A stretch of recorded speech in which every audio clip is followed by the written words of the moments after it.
청년 정치인의 시원한 시사토론 사이다 톡.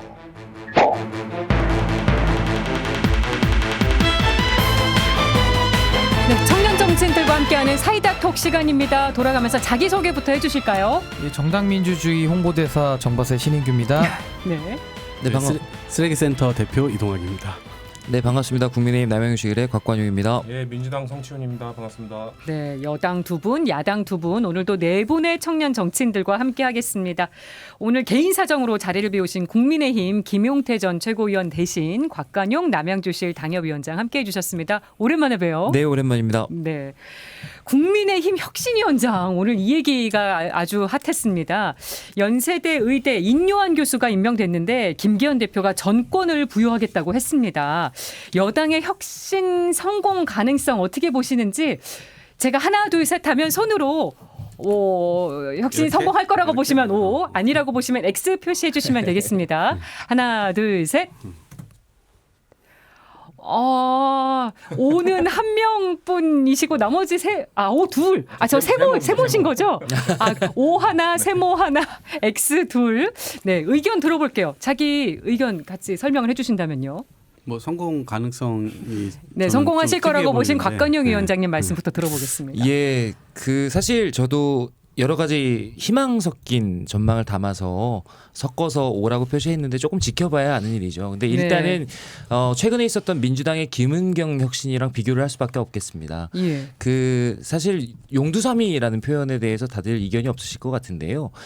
사실 이 김은경 혁신위가 결과적으로 실패하게 된 이유에는 여러 가지 복합적인 면들이 있겠습니다만 네. 가장 컸던 것은 사실 김은경 혁신위원장 그 개인에 대한 설화 이런 것들이 혁신위의 동력을 떨어뜨렸다라는 평이 많지 않습니까? 그런 측면에서 오늘 저희가 모시게 된 인요한 교수 같은 경우는 개인적으로 본인이 살아온 여러 가지 그 삶의 궤적이라든지 그다음에 평소에 어떤 언행이라든지 이런 부분들에 있어서 상대적으로 리스크가 적다라는 점에서 좀 안정적으로 이 혁신이라는 조직을 이끌어 나갈 적임자다라는 평가를 먼저 할 수 있겠고요. 두 번째 측면은 그럼에도 불구하고 저희가 좀 지켜봐야 된다라는 부분은 사실은 혁신위의 역할 자체가 구조적으로 제약이 있기 때문에 이 혁신위에서 어떤 안건을 내느냐 그다음에 혁신위가 어떤 활동하느냐 자체보다 이 혁신안을 어떻게 실천하느냐 하는 문제가 결과적으로 중요한 것이거든요. 그래서 자꾸만 이제 전권을 주느냐 여기에 꽂히는데 여기서 이 전권이라는 말이 무엇이든 해도 된다 이런 말이 아닙니다.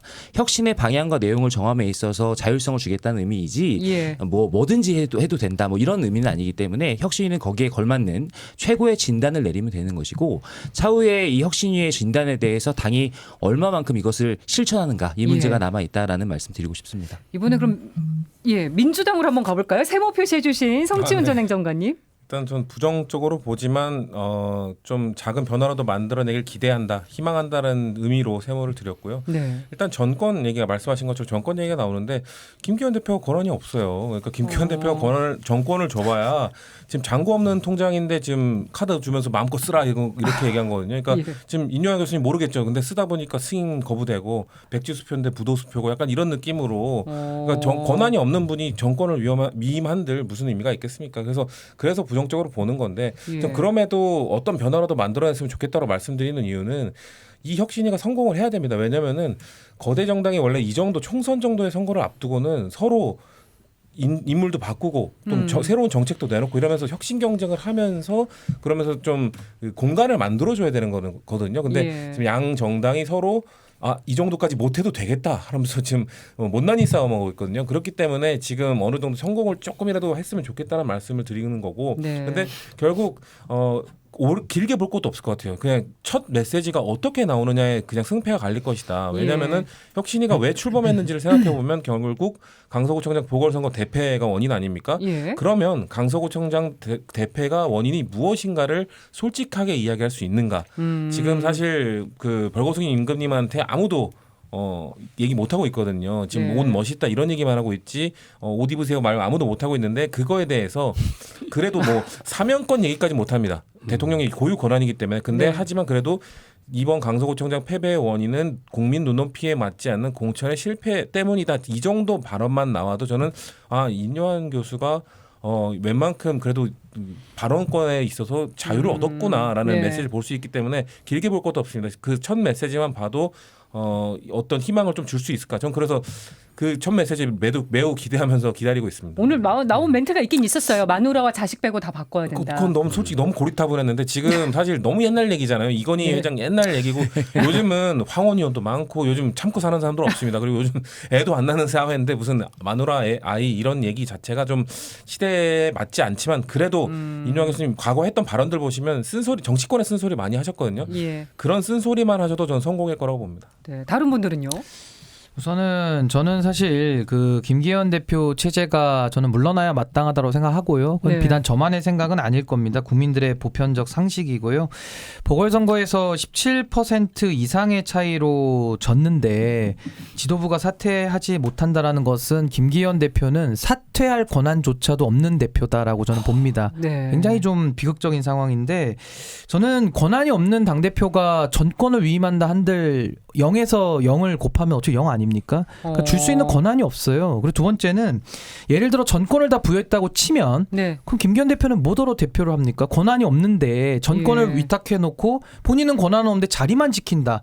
무슨 뭐 국왕처럼 무슨 영국 왕처럼 무슨 상징적 존재 비슷하게 그럼 말이 앞뒤가 안 맞는다고 말이 보시는 거예요. 모순되잖아요. 전권을 그러니까 지금 곽관용 위원장이 하신 말씀이 오히려 맞아요. 전권이라고 표현은 하고 있지만 그냥 마음대로 해. 그치만 결정은 우리가 해. 그러니까 그건 전권이 아니죠. 그러면 전권이라는 단어를 쓰면 안 됩니다. 부분적 권한 이렇게 해야 정확한 표현이고 아까 곽 위원장님 말씀하신 표현은 전권에 대한 이제 각주를 붙인 거기 때문에 전권이라 예. 그러면 각주가 필요 없어요. 모든 권한을 다 주는 게 전권이지 어떻게 단어는 전권인데 설명이 필요합니까? 그러니까 저는 김기현 대표가 스스로 사퇴도 못하면서 또 전권을 줬다고 하면은 본인이 스스로 자기 지위를 부정해야 되기 때문에 예. 저는 이게 말이 안 된다고 보고 그럼 문제는 뭐냐? 국민의힘의 혁신은 윤석열 대통령이 바뀌어야 되는 거거든요. 당이 사당화돼 있기 때문에 그렇습니다. 그렇다면 윤석열 대통령을 바꿔야 되는데 그럼 혁신이가 윤석열 대통령을 바꿀 힘이 있습니까? 윤석열 대통령 스스로 바뀌어야 되는 거거든요. 그렇기 예. 때문에 전 혁신이가 윤석열 대통령이 바뀌지 않는 한은 와서 혁신의 노래를 불러도 네. 그건 말 그대로 국민들이 이제는 믿지도 않는다. 그래서 저는 큰 의미가 없다고 생각이 들고요. 윤석열 대통령 제가 책임론 이야기하는 것은 두 가지인데 첫 번째는 김기현 당대표를 만든 분이 윤석열 대통령이고요. 예. 그리고 김기현 당대표가 공천한 사람이 김태우 후보입니다. 그래서 17%로 졌어요. 그렇다면 이것은 누구의 책임일까? 국민들께서는 다 이미 아신다. 전 그렇게 생각합니다. 네. 저는 이게 일단은 인요한 교수가 이게 혁신위원장께서 말수를 줄이고 행동으로 보여줘야 된다. 네. 더 이상 믿지 않아요. 그리고 첫 번째로 어쨌든 말을 하셔야 될 때는 반성문이 나와야 돼요. 자기가 구체적으로 지금 이 당이 뭐가 문제인지에 대해서 밝혀야 돼요. 네. 근데 그게 그 진단을 안 하고 그냥 어물쩍 넘어간다? 이건 있을 수 없는 일이죠. 그래서 진단의 첫 번째 뭐가 돼야 된다고 보세요? 이 대통령에 대한 태도가 당으로서 바뀌어야 되는 게 그 지점이 분명하게 지적이 돼야 되는 거예요. 사실상 정당이 이런 표현이 맞는지 모르겠지만 대통령의 지시 속에서 그 종속된 관계로만 가잖아요. 자율적으로 뭔가를 판단할 수 없고 결정을 내릴 수도 없어요. 예. 그러니까 결국 대통령에 의해서 가니까 이것이 고스란히 대통령의 어떤 이 여론이라든가 이런 걸 완충하는 역할을 여당이 할 수 있는 것도 아니고 대통령의 그 부담이 그대로 간단 말이에요. 예. 그런 지점에서 대통령한테도 계속 부담인 거예요. 그런 차원에서 집권 여당이 사실상의 자기 목소리를 잃어버렸기 때문에 그런 지점에서의 이 정확하게 이 자기 원칙을 세우는 게 중요하다. 그런 네. 차원에서 말을 줄이고 행동으로 분명하게 보여줘야 된다라고 하는 거고 두 번째는 아까 말씀드린 반성문이 무조건 어떤 게 잘못되었는지를 국민이 수긍할 정도로 나와야 돼요. 근데 예. 저는 혁신위를 띄운 것 자체가 하나의 의도가 있다고 보는데 그 의도가 뭐냐면 시선 분산이에요. 그러니까 김기현 지도부 체제로 계속하게 되면 대통령도 계속해서 실정을 하게 될 거고 장차관들이 계속 실정을 합니다. 그럼 예. 그거를 계속해서 쉴드 치기 위해서 집권 여당이 자신들의 목소리를 내지 못하고 예. 오로지 계속해서 같이 실정을 하거든요. 같이 들어가요. 그러니까 이거를 시선을 돌릴 만한 뭔가 다른 이슈가 필요한데 그거를 네. 혁신위를 지금 활용해 가지고 도처에서 이제 시선이 계속 분산되도록 하는 거죠. 예. 그래서 그런 의도가 저는 있다고 보는 혁신이라서 딱히 기대가 크지 않습니다. 곽건영 위원장님 어떻게 보세요? 이거 아픈 비판들이 많이 나왔는데. 그래서 저는 이제 말미에 저도 물론 희망적인 지금 생각을 가지고는 있지만 예. 정말 긴장해야 한다라는 이야기고요. 지금 혁신위에서 여러 가지 사실은 예상되지 않겠습니까? 아까 말씀하신 대로 최근에 그 어려운 상황에 대한 뼈아픈 진단이 먼저 있어야 할 것이고 네. 거기에 대해서 정말 국민들께서 느끼시기에 이건 진정성 있는 해법이다라고 느껴질 만한 대안들을 제시해야 하는데 거기까지가 사실 혁신위에서 해야 될 역할이라고 한다면 말씀하신 대로 그 뒤에 그 다음에 당에서 어떻게 대처하느냐 이게 중요하다고 보는데요. 네. 그런 압력들은 또 혁신위에서만 주는 것이 아니라 저희 같이 수도권에 있는 원내 당협위원장 포함한 당내 모든 구성원들이 정말 우리 지금 이 혁신안에 대해서 존중하고 받들지 않으면 정말 우리 다 죽습니다. 이런 각오로 계속해서 당에 건의를 하고 네. 또 말씀하신 대로 필요하다면 용산 대통령실에도 저희의 자율성을 이렇게 존중해 주십시오. 저희가 네. 살 길입니다. 이게 모두가 이렇게 계속해서 요구하는 것 이런 것들이 모두 다 결합됐을 때 성공할 수 있을 것이다. 이렇게 저는 여기 이 바라봅니다. 지점에서 확 달라질 수 있게 국민들이 만약에 느끼실 수 있게 하려면 예. 혁신위가 지도부에 당장 요구를 해야 돼요. 대통령으로부터 분리 독립 선언을 해라 공개적으로. 인요한 위원장이 할 수 있을 거라고 보세요. 네, 그거를 지도부에 요청하는 거, 요구하는 거죠. 그리고 네. 그거를 지도부가 요구를 받아들여서 공개 성명을 내는 정도라면, 진짜로 바뀔까 하면서 국민들의 시선을 한 번쯤 끌 수 있을 겁니다. 기대를 가져봐도 예, 될 첫 부분. 번째 행보가 그러니까 그런 정도가 돼야 이거는 돼요. 저는 그게 의미가 없다고 보는 게 혁신위가 그걸 요구한다 한들 지도부가 그 요구를 받아들일까요? 그러니까 제가 왜 그 말씀을 여쭙냐면 지금까지 윤석열 정부 들어와서 김기현 체제 도입 이후에 그러니까 예. 3월 달이죠. 지난 3월 달 이후에 윤석열 정부가 높은 평가를 받은 건 아니죠. 냉정하게. 국민의 한 30% 중반 정도만 지지를 지지율이 받았기 박스권에 때문에 또 갇혔으니까요. 이념 논쟁만 했고요. 그건 뭐 예. 누가 봐도 잘못됐다는 걸 다 아는 겁니다. 근데 저는 따져묻고 싶은 게 국민의힘에서 지도부 중에 누구 하나라도 대통령 이러시면 안 된다고 얘기한 사람 있습니까? 한 사람이라도 대보세요. 없어요. 다 그냥 대통령이 하는 거에 대해서 옹호하기 바빴고 당정일체론을 주장하면서 네. 대통령과 우리는 하나다. 뭉쳐야 산다. 이러면서 비판하는 사람들을 오히려 가짜라는 식으로 하면서 축출하려고 하거든요. 예. 그러니까 당이 자꾸 당신 100%로 이렇게 쭈그러들고 있기 때문에 그동안에 윤석열 대통령 잘못 가는 거에 대해서 말을 못했던 분들이 네. 이제 와서 그럼 그분들이 선거 책임을 지지도 않은 분들이 또 올바른 소리를 할까요? 어제 못했으면 오늘도 못하는 거고 오늘 못하면 내일도 못하는 거예요. 그래서 저는 김기현 지도부 물러나라는 것이고 네. 이걸 물러나기 싫으니까 임명직들만 총사퇴시키고 나서 이걸로도 비판이 잠재워지지 않으니까 혁신위를 띄워가지고 뭘 해보겠다? 그걸 어떻게 믿습니까? 믿을 수가 없는 거죠. 제가 짧게만 좀 첨언하고 싶은데 일단 예. 자리를 좀 바꿔주시고요. 부탁드립니다. 여당인데 야당보다 더 아프게 세모, 지적하고 세모가 계시죠? 가야 예, 좀 자리를 좀 바꿔주시면 얘는 좋겠고. 중요하지 않습니다. 근데 지금 이제 한 가지 좀 짚고 싶은 지점은 지금 주신 말씀들이 다 의미 있는 말씀이라고 저도 생각이 드는데요. 예. 그 지금 전제로 갈고 있는 것이 대통령실과 이 당이 완전히 분리되어야 한다. 예. 지금보다는 상대적으로 독립적인 관계여야 한다라는 부분에 방점을 찍고 이것을 지금 혁신위가 가진 지상과제처럼 말씀하시는데 저는 그 부분에 대해서는 좀 생각이 다릅니다. 물론 이동학 최고께서 말씀하신 그런 부분도 이해되고 그다음에 그 방법 그 현실 가능성에 대해서 우리 신인규 대표께서도 지적을 우려하신 해주신 거? 건데 네. 저는 사실은 이런 대통령제 하에서 집권 여당과 그 대통령실과의 관계는 예. 완전히 떨어질 수 없는 그런 관계다. 어. 그러니까 어쨌든 보안 이게 보면 종속 관계처럼 보일 수 있지만 예. 어쨌든 한 몸처럼 보이는 관계이기 때문에 오히려 여기로부터 완전히 다른 목소리 독립적인 목소리를 내는 것도 중요하지만 네. 저희가 동의하고 있는 대통령의 기조에 대해서 그 방법론이 세련되지 못한 점이 있다면 네. 저희가 그것을 수정 보완하는 방향으로 가는 것이 맞지 이것을 독립적으로 완전히 끊어낸다 이거를 지상과제로 해서는 안 된다는 말씀 드립니다. 네, 오늘 토론이 굉장히 뜨거워져가지고요. 저희가 유튜브 후토크로 토론 이어가 보도록 하겠습니다. 우리 청와대에 계셨던 성채훈 전 행정관님께 한번 여쭤볼게요. 당정 관계 지금 상황 어떻게 보십니까? 매우 잘못되어 있죠. 그냥 사실상 그 초반부터 얘기 나왔잖아요. 용산 지부 그 용산의 출장소. 국회 집 출장소라는 비판이 있었고 그걸 사실 극복하지 못하고 있고 이번 혁신도 사실 뭐 추천자가 누구냐 뭐 이런 얘기들 뭐 온갖 추측은 나오고 있지만 사실 그건 중요한 게 아니라 네. 뭐 추천자가 누구이든 상관없이 메이드인 대통령실이라는 것도 명확하잖아요. 그러니까 조립을 누가 했는지가 별로 중요하지 않거든요. 결국 그 대통령실 공장에서 나왔기 때문에 이번 혁신이도 결국 뭐 당정 문제 이런 것들을 혁신하기 위한 바꾸기 위한 모습보다는 일단 대통령실에서 대통령실이 그 원하는 방향으로 이끌 저는 그래서 이게 예고편이라고 봅니다. 그러니까 혁신위는 어차피 공천 경쟁이 올 때까지 이어지는 단체가 기구가 아니기 때문에 예. 그 전에 딱 예고편 그러니까 당의 지금 분위기 정도 수습하라. 예. 인요한 교수 정도의 인품이 좋은 사람이 와서 사실상 당에 대해서 이 사람은 당에 계셨던 분이 아니기 때문에 국민의힘에 대해서 쓴소리 하시고 예. 사실 다른 사람이 하면 유체이탈인데 이분은 해도 되잖아요. 그래서 쓴소리 하면서 상식적인 소리 하면서 그냥 분위기 정도도 조금 수습해라. 그런 다음에 나중에 본편은 올 겁니다. 그러니까 본편에 뭐 지금 뭐 비대위설 뭐 다양한 설이 나오잖아요. 지금 예. 김기현 대표 체제에 대해서는 대통령실도 선호하고 결국 지금 대통령실 말고 국민의힘의 기득권은 영남 기득권 아닙니까? 영남 기득권 의원들도 저는 김기현 대표 선호할 거라고 봐요. 왜냐하면 영남 기득권들에 대한 이런 칼질 이런 거에 대해서 좀 공포심을 갖고 있을 텐데 김기현 대표가 영남 기득권이잖아요. 그렇기 때문에 김기현 대표 체제를 유지하길 원하고 있는데 뭐 여러 썰 중에 뭐 김한길 위원장 이런 네. 비대위원장 설 이런 것들에 대해서 거부감을 갖고 있는데 지금 일단 인요한 혁신위로 숨고르기를 하고 있기 때문에 영남 기득권이건 대통령실이건 일단 이 상황 속에서는 이 혁신위가 조금이라도 그냥 이 바닥으로 가고 있는 그 지지율을 조금이라도 끌어올려서 줬으면 좋겠다. 그 이후에 우리끼리 아마 공천을 둘러싼 영남 기득권과 대통령실의 경쟁은 네. 그때부터 본편에서 시작될 거라고 봅니다. 네. 와, 혁신위원장에서 대해서 다들 말씀을 많이 해주셨는데 나중에 당정 관계에 대해서 토론을 1시간을 잡아주십시오. 너무 짧습니다 시간이.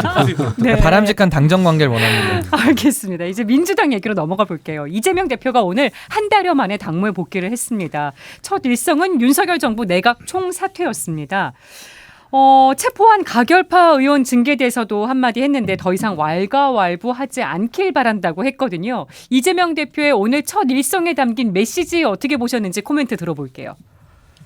일단 당내에 주문한 것은 통합하고 같이 이제 가겠다라고 네. 하는 것이고 대외적으로는 윤석열 정부를 향해서 지금 민생 좀 제발 챙겨라라고 예. 하는 거고 거기에 대해서 우리는 호응할 만큼 호응하겠다라고 하는 거였어요.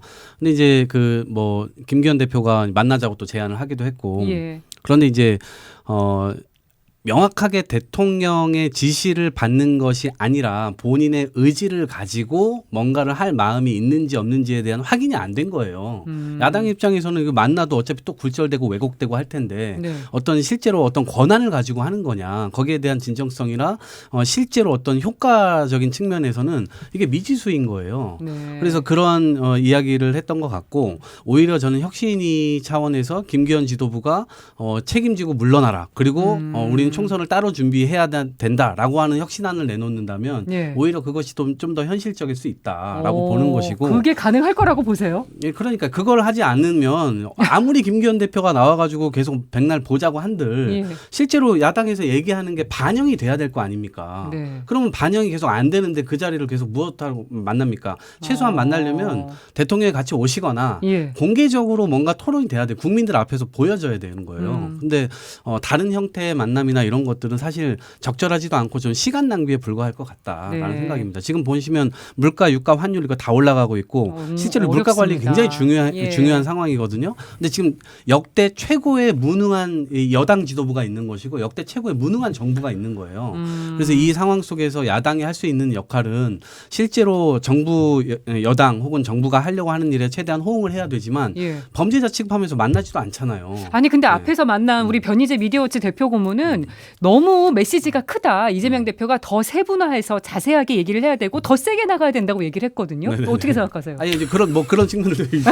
근데 쪼개면은 더 많아지잖아요. 뭐가 예. 일단은 크게 쳐놓고 네. 그 다음에 이제 구체적인 이야기들을 하는 거죠. 그래서 말미에 의대 증원 문제를 얘기했잖아요. 예. 이거는 지금 대한민국 사회가 초고령화 사회가 되고 지방은 소멸되고 지금 치료받을 의사 인력 부족하고 그러니까 실제로 의대 증원 문제는 대전략 중에 하나가 되어야 되고 예. 그 안에서 지역에서 지역 의사제가 있어서 실제로 의사들이 다시 또 다수도권으로 올라오면 안 되잖아요. 네. 그럼 지역에 배치될 만한 이 추가 정책들이 구체적으로 따라가고 네. 그것을 여당과 여야가 함께 잠 조합해내서 이걸 공동의 성과로 만들어내면 네. 그게 윤석열 정부의 성과가 되는 거거든요.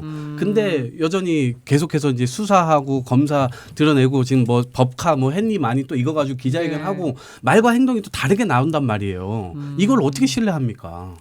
다른 분들은 이재명 대표 일성 어떻게 보셨습니까? 저는 내각 총사퇴라는 것이 결국은 윤석열 정부에 대한 진단이기 때문에 저는 뭐 그것은 국민의 여론을 좀 반영한 이재명 대표의 첫 일성이었다라고 평가는 하고요. 예. 근데 이제 다만 사실 지금 이재명 대표가 그렇게 정치를 잘하고 있는 게 아니거든요. 솔직히 구속영장 기각난 거 말고는 이재명 대표가 지금 한 게 뭐 있습니까? 그 체포 그 동의안 부결시켜달라고 호소한 거 외에 단식으로 국정감사 돌입할 때 분위기를 단식 국면으로 휘저은 거 외에 이재명 대표가 별로 한 게 없거든요. 근데 이재명 대표를 도와주고 있는 건 사실은 무능한 집권 여당인 거예요. 그렇기 때문에 이재명 대표가 상대평가에서 지금 상당히 약간의 우위를 지금 점하는 거거든요. 잘한 게 예. 없음에도 불구하고. 그러니까 저는 정부 여당에 대해서 이 부분을 짚을 수밖에 없는 게 지금 의대 정원 문제를 갖고 나왔는데요. 예. 여기에 대해서 토론할 수도 있습니다만은 이게 지금 우리나라의 1번 문제입니까? 우선순위 1번이 되어야만 하는 거에 대해서 문제 제기를 하는 거고요. 더 급한 문제가 지금 많다. 고물가, 고환율, 이 경제 정책에 대해서 정부가 안을 내놔야 돼요. 이 민생 문제에 대해서. 근데 네. 저는 평론을 매일 하지만 들어본 적이 없거든요.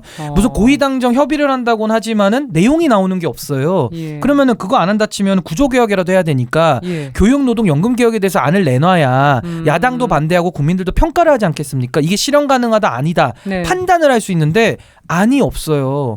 그러니까 여기에 대해서는 정부 여당이 그럼 도대체 이제 집권 2년 차도 이제 다 반이 넘어가고 이제 3년 차에 들어가려고 하고 있는 이 길목에서 예. 그럼 도대체 뭘 하겠느냐. 이걸 안 내놓기 때문에 이재명 대표 입장에서는 아까 내각 총사퇴 네. 너무 뭉뚱그려지고 거대 담론을 던졌지만은 그게 이해가 되는 거예요, 국민들한테는. 상대적으로 이해가 되는 측면이 있다. 예, 그래서 저는 이것은 지금 정부 여당의 아젠다 세팅부터 모든 게 지금 이게 거꾸로 가고 있기 때문에 저는 심각한 문제고 그런 차원에서는 윤석열 대통령도 지금쯤에는 예. 총리 교체라든지 내각의 쇄신을 아까 어. 뭐 김행 후보자나 유인촌 장관이나 신원식 장관 이런 분들 말고 예. 정말 쇄신할 수 있고 일할 수 있는 사람들을 천하의 인재가 두루 많거든요. 구에다가 지금은 장관 자리를 주고 총리를 시켜야 될 때다. 윤석열 오늘 야당보다 대통령의- 더 야당 같으세요. 윤석열 대통령의 말을 들을 생각이 없는 사람들은 장관 못 시키잖아요. 그러니까 어. 인재가 없는 거예요. 시킬 사람이.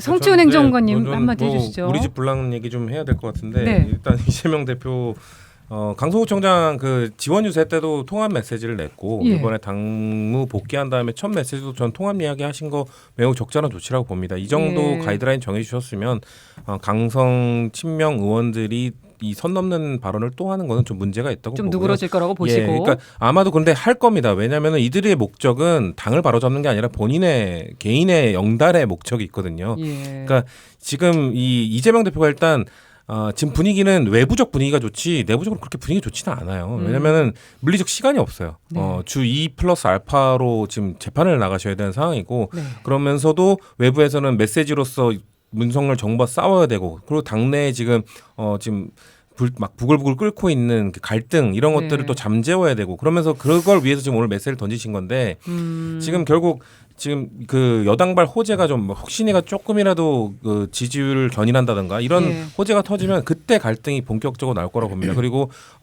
여당도 아직 예고편인 것처럼 지금 민주당 역시 공천 문제가 불거질 때쯤 지금 아까 말씀드린 강성 이 친명 의원들이 그러고 있는 것들은 아니면 강성 친명 원외 인사들이 그러고 있는 이유는 사실 자신들이 말하고 있는 이 가결파 내지는 뭐 수박이라고 표현한 그 의원들을 경선에서 이길 수 있는 의원이 그렇게 많지 않다고 봐요. 원외 인사들은 더군다나 그렇기 예. 때문에 이재명 대표의 도움을 받고 싶은 거예요. 그리고 강성 지지자들의 도움을 받고 싶기 때문에 계속해서 그들을 뭐 징계하라 이런 얘기를 하는 것이지 공천 때문에. 진정 당을 위한 거라고는 저는 그렇게 생각하지 않습니다. 그렇기 때문에 이재명 대표가 아까 말씀드린 것처럼 물리적 시간도 부족하고 여당과도 싸워야 되고 당내 통합도 해야 되는 상황에서 이 정도 예. 가이드라인을 던지셨는데 이 지침을 어기고 네. 계속해서 분열의 메시지를 내는 사람이 있다면 전 그런 사람들이야말로 혁신의 이 상징으로서 공천에서 보여줘야 된다고 생각합니다. 예. 민주당 어떻게 보세요?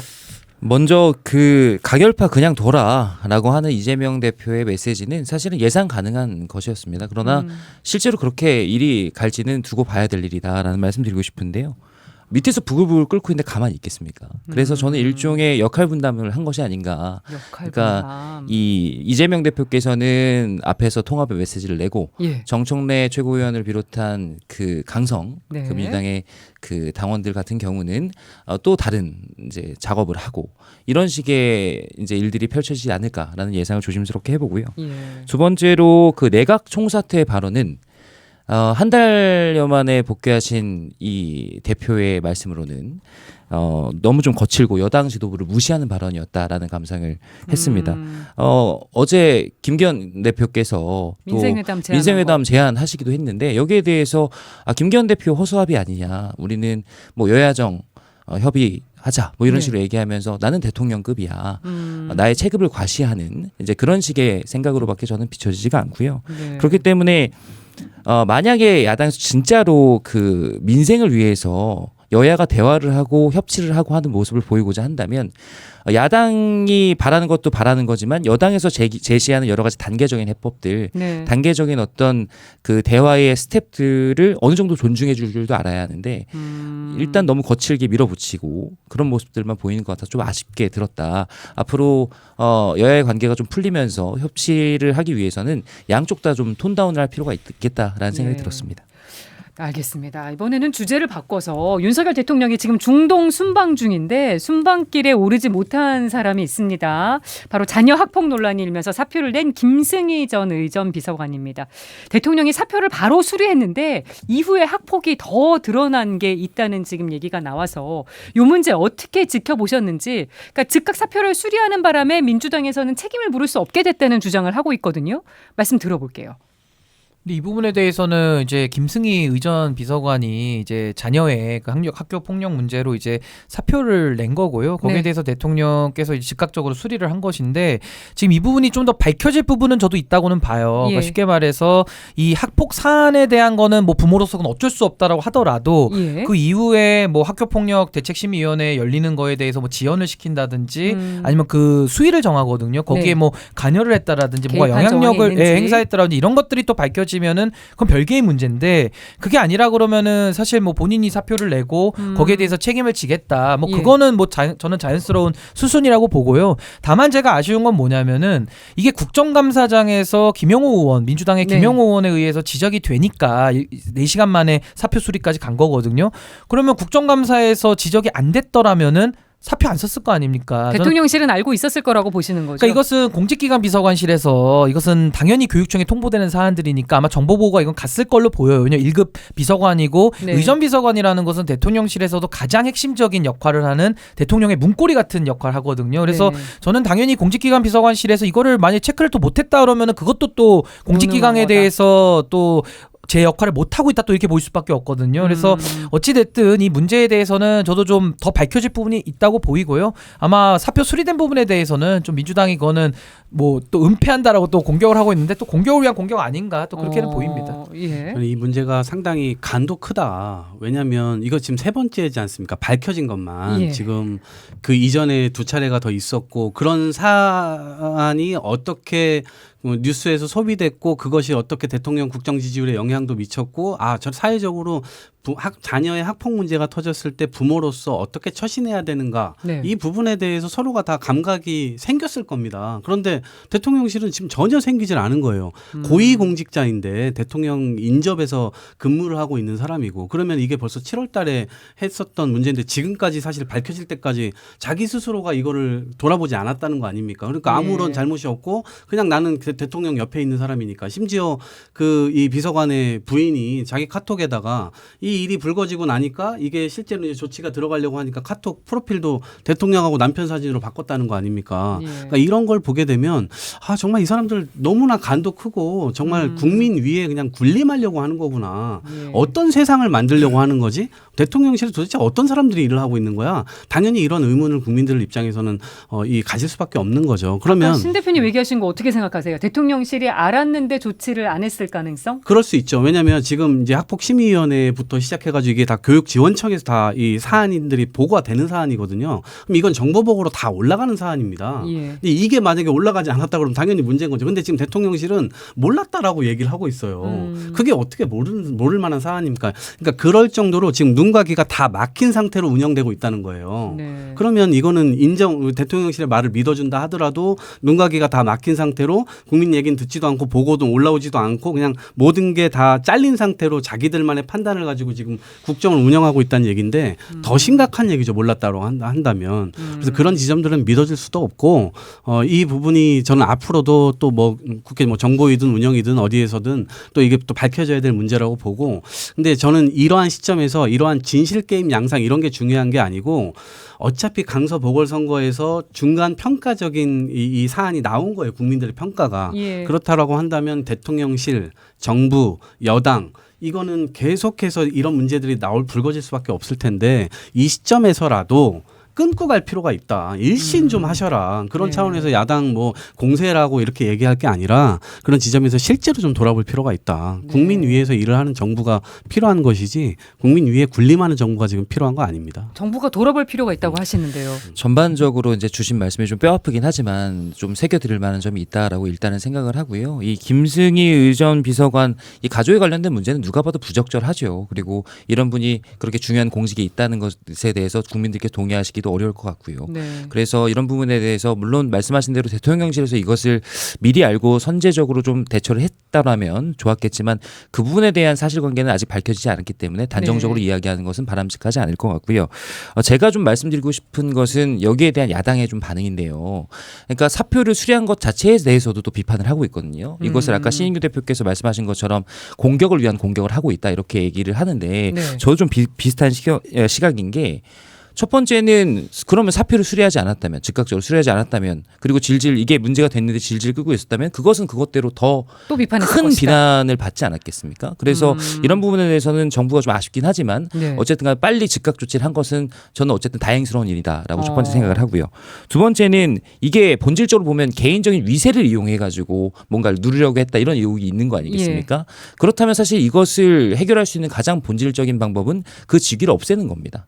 그러면 더 이상 그 직위를 이용할 수 없을 테니까요. 예. 그런 측면에서 이런 부분에 대해서 조치를 한 것이고 그러니까 이게 만약에 실제로 이게 개인적인 이슈가 아니라 네. 국정문란에 관련된 것이었다면 소위 말하는 것처럼 잡아놓고 더 조사할 필요가 있었겠지만 이런 것은 정부로서는 최대한 부담감을 덜고 빨리빨리 리스크를 정리하는 것이 맞는 수순 아니겠습니까? 사표 빨리 정무적으로. 수리한 건 잘한 일이다. 그래서 저는 기본적으로 이게 정부가 할 일을 했다고 생각하는데 예. 여기에 대해서 또 과하게 정치 공세를 펼치는 것 이것은 사실은 저는 이것도 바람직하지 않다라는 그러니까 저도 이거 말씀입니다. 비슷한 의견이 요 부분 비슷한 게 그러니까 김승희 의전 비서관과 그 배우자 예. 위세를 부리고 뭐 사진 그러니까 비판할 수 있어요. 그래서 저는 비판 충분히 가능한 부분이고 특히 학교 폭력에서도 피해자가 더 약자거든요. 네. 그리고 학교 폭력은 가해자를 엄벌하기가 어렵습니다. 교육과 양육으로 이제 훈계를 해야 되기 때문에 세게 처벌도 못하기 때문에 그 약자를 더 위세를 부려가지고 그렇게 딱 비판할 수는 있는데 뭐 또 사표 수리를 한 거 가지고도 또 그걸 공격을 하니까 그런 것들은 조금 이제 더 그러니까 그 공격의 네. 그 선명성이 좀 떨어진다. 이렇게 이게 보는 거죠. 대통령실 공직기강의 문제예요. 그러니까 이런 일이 터졌으면 원래 공직기강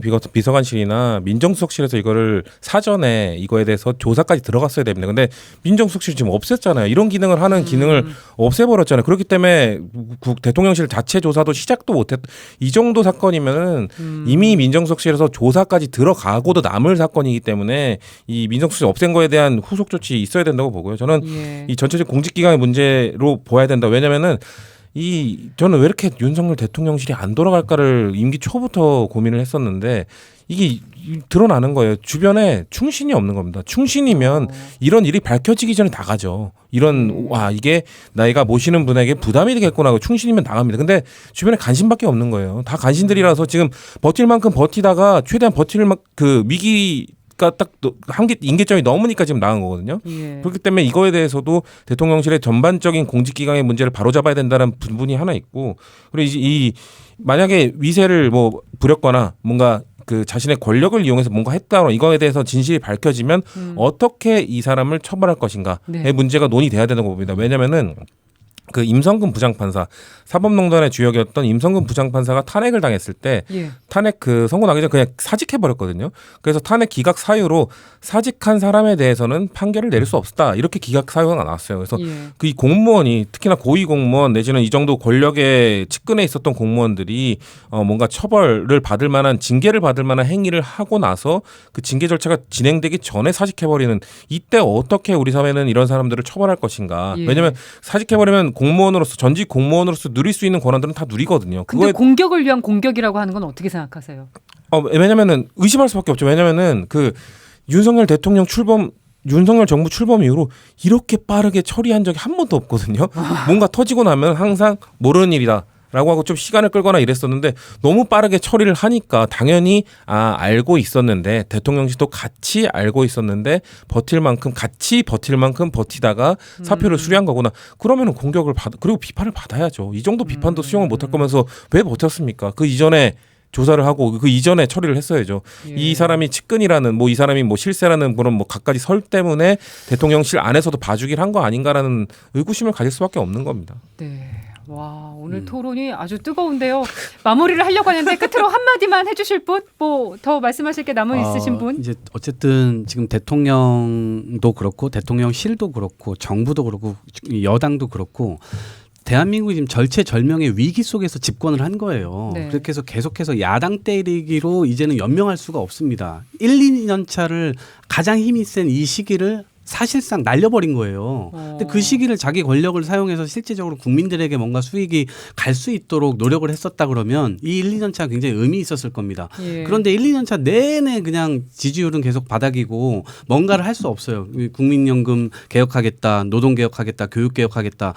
그런데 그거를 하고 싶으면 야당과 당연히 협치를 하고 제스처를 계속 취하고 함께 변화를 모색해보자라고 계속해서 했어야 되는데 네. 그건 안 하고 그러니까 뭔가 진정성도 없어 보이고 국민을 위해서 이 사람들이 권력을 행사하고 있구나라는 느낌도 전혀 안 든단 말입니다. 그러니까 총선 앞두고 또 그냥 화장만 바꾸려고 하지 말고 실제로 자신들이 권력을 그냥 누리는 것이 아니라 이걸 활용해서 국민들의 삶을 좀 개선시키는데 전력을 좀 다해달라 이렇게. 네. 저도 마지막 30초만 쓰겠습니다. 네. 정말 그 일신이 필요하다는 말에 저도 100% 동의하고요. 대통령실도 정말 문제고 내각도 문제고 또 집권 여당도 지도부가 책임감을 못 느끼고 지금 혁신위를 통해서 이어가려고 하는 네. 지금 당정대 모든 게 지금 꼬여있기 때문에 이걸 풀 수 있는 사람은 윤석열 대통령 한 분밖에 없어요. 그러니까 예. 저는 이 부분에 대해서는 오직 국민만을 생각하셔서 전 초심으로 돌아가시기를 간곡히 부탁드립니다. 네, 여당 소속의 신인규 대표님 말씀이었습니다. 사이다톡 오늘 여기까지 하겠습니다. 네 분 고맙습니다. 네, 고맙습니다. 감사합니다.